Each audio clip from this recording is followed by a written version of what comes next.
Welcome back to another technical deep dive here in the debug zone. Today we're tackling a big question and breaking it down with insights from other users. Hopefully this clears up some misconceptions and helps you get the answer you need. So buckle up, stay a little curious, and let's jump right in.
And that's a wrap.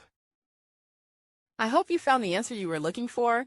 If you did, take a second to hit that subscribe button. It really helps out.